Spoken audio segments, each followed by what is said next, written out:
Hey guys, how's it going? So today I want to do a very special video outside of my top 100 favorite album ranking. Today I want to rank my top 5 musical nerds of the 80s. Nerd! Now, if you don't know what a nerd is, if you didn't grow up in the 80s, you're probably a nerd. But nonetheless, a nerd is someone who lacks social skills, who fashion-wise is a little bit out of step with current trends. They might wear glasses, they're a little bit overly studious, or at least appear to be. So anyway, that is what I am basing my ranking on. So, number 5. Mike Mills from REM. Now, out of everyone on this list, Mike Mills is the only one who looks like he could have been a cast member for Stranger Things or a doppelganger for Keith Raniere. For those who don't know, Mike Mills was the bass guitarist for REM, and he was a lovable nerd. Now, I don't know if he was a bookworm, I don't know the extent to his nerddom, but he certainly pulled off the whole nerd aesthetic and was very cool doing so. He kind of made being a nerd cool again because he was in one of the coolest bands of the 1980s, and certainly his contribution to REM is evident all over their studio catalog. I'm not here to in any way disparage any of these artists. Certainly they were great in their own right, but Mike Mills, I wanted to be a nerd when I saw Mike Mills and how cool he looked in REM. And I probably, truth be told, I probably was a nerd in my own way, but Mike Mills most definitely fit the bill.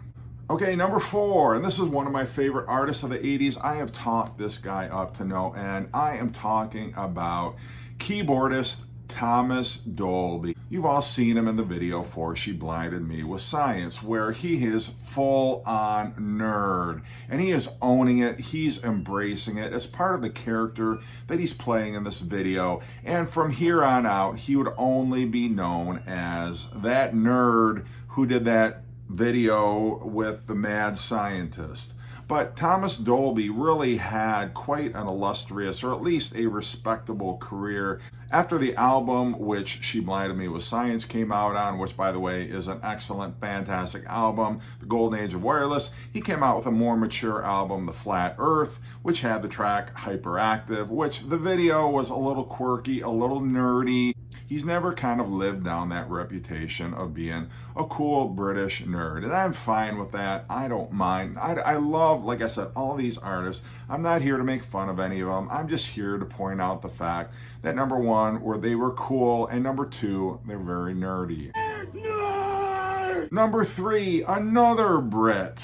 And I'm not here to pick on the Brits. I'm not picking on anybody. But number 3 is going to be Andy Partridge from XTC. Full-on nerd. He's still a nerd to this day, but Andy Partridge was the main singer-songwriter for the band XTC, known for their new wave hits, Senses Working Overtime, Making Plans for Nigel, their masterpiece, which was Skylarking. They had this song, Dear God. But so many great hits in the 80s, but Andy Partridge was definitely nerd.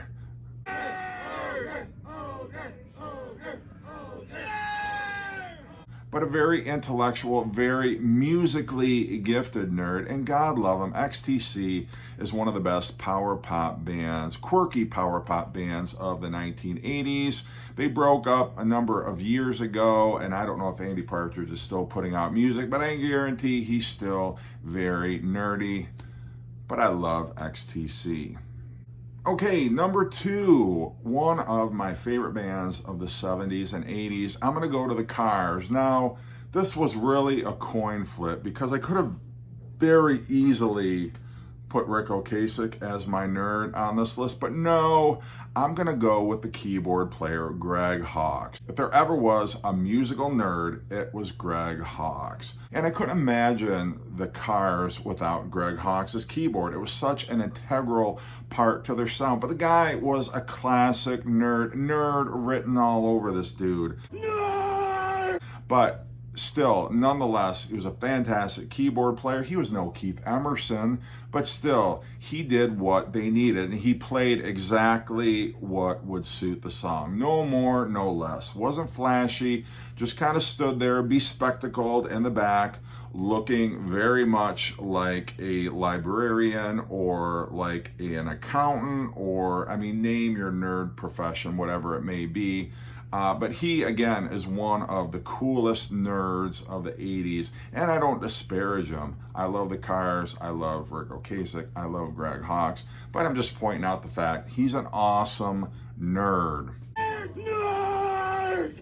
Okay, number one, and you probably have already guessed who this is. Again, another one of my favorite bands, one of the quirkiest vocalists of the 70s and 80s, and he pulled off the whole nerd aesthetic like nobody else. He did it so well and so convincingly. I'm talking, of course, about David Byrne from Talking Heads. And again, it was an MTV video. I think if you weren't already onto him as kind of a nerd, the first couple Talking Heads albums, but soon as that video for Once in a Lifetime aired on MTV, he was permanently typecast as a musical nerd.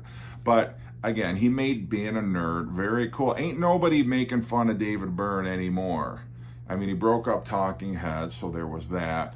But he is putting out music. Now, it looks a little bit less like a nerd because he's got white hair now. He's a little bit more mature. But I'm telling you, back in the 1980s, this guy screamed nerd. But he was a very talented nerd. I mean, there'd be no Talking Heads without David Byrne. I mean, there kind of was, because the Talking Heads, the remaining Talking Heads, put out that album in the early 90s. No Talking, Just Heads. Tried to get on without him and had some guest vocalists. Of course, it bombed. Wasn't any good. So it just goes to show you need David Byrne if you're going to have the Talking Heads. But God love David Byrne and his whole entire nerd persona. But yeah, he's definitely my number one. So anyway, try to have a little fun with this video. Hope you enjoyed it. There's a little break from my continuing 100 favorite album series. And you have a great day.